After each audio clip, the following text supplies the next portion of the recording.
The sun was still a pale whisper beyond the edge of the world when the first light crept across the valley.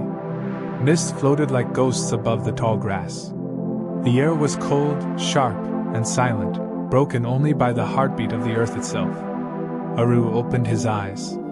He lay upon the damp ground, wrapped in a hide of mammoth fur, and for a long moment he did not move. He watched the breath rise from his mouth, silver in the half-light, and listened to the low hum of life around him, the rustle of insects, the drip of water from the stone above.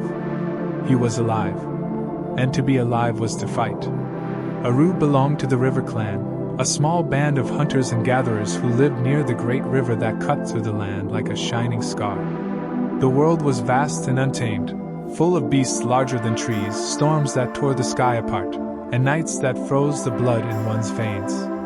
Yet it was also beautiful.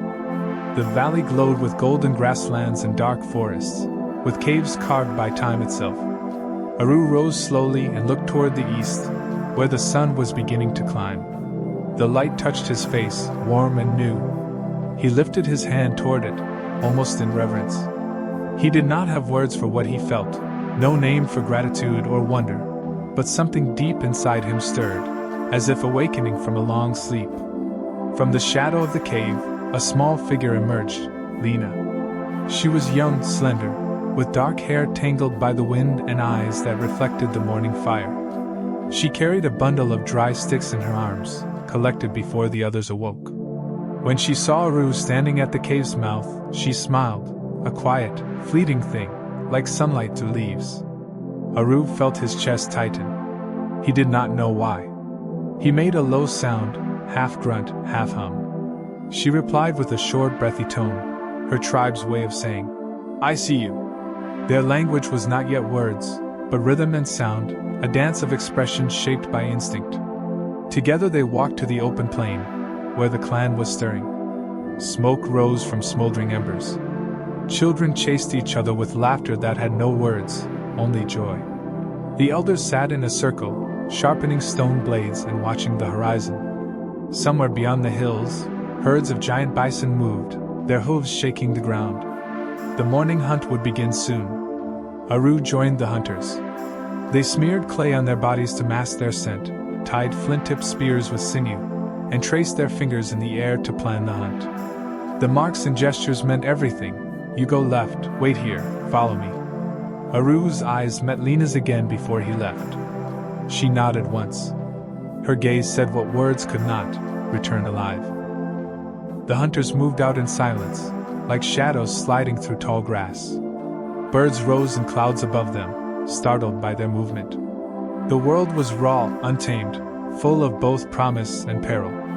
As Aru walked, he could feel the pulse of the earth beneath his feet, the smell of the soil, the distant roar of a waterfall. He knew every sound, every scent. He could tell from the cry of a bird if a predator was near, from the tilt of the wind if rain would come. This was his world, wild, dangerous, sacred. Hours passed.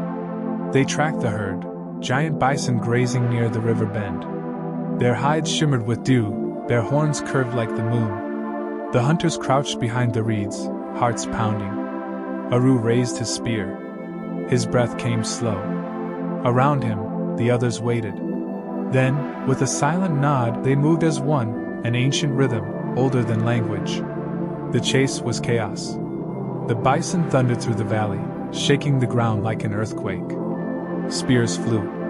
One struck deep, another missed. Aru ran, muscles burning, eyes fixed on his prey. When at last the beast stumbled and fell, the hunters surrounded it, panting, shouting in victory cries, raw sounds that filled the air like drums. They had food. They had life for another day.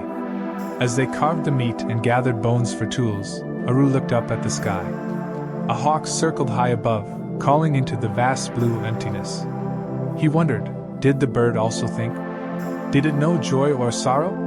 He didn't have words to ask. But somewhere, deep in his mind, the thought began to take shape. By the time they returned, the sun was sinking. The campfire crackled, casting orange light upon the stone walls of their cave. The smell of cooked meat filled the air. Children laughed and clapped. Lina sat near the fire, weaving grass into a cord. When Aru entered, she looked up. Their eyes met again. He placed a piece of roasted meat before her, an offering. She smiled softly and touched his hand in thanks. That touch, simple, human, sparked something wordless between them. It was not yet love as we know it, but it was the beginning. Later, when the fire burned low, the clan gathered around. The eldest man, gray-haired and scarred, lifted a stick into the flame. He drew on the cave wall the outline of the bison they had slain. The others watched in silence. For the first time, they saw their own story take shape in color and light. Aru felt a tremor in his chest. The painted form seemed alive, as if breathing through the stone. Lina leaned close, eyes wide with wonder. She whispered a sound, soft and trembling. Ah! Aru echoed her. Two sounds, two breaths, merged into one rhythm. It was the first seed of language. The first spark of meaning between minds. Outside, the night was vast and endless. Stars burned over the valley, cold and eternal. The river murmured below like a living thing. Inside the cave, beside the fire's dying glow, the river clan dreamed. They dreamed of the hunt. They dreamed of the storm. They dreamed of love. And as the wind carried their breath into the dark, the world listened. For the first time, to the voice of humanity.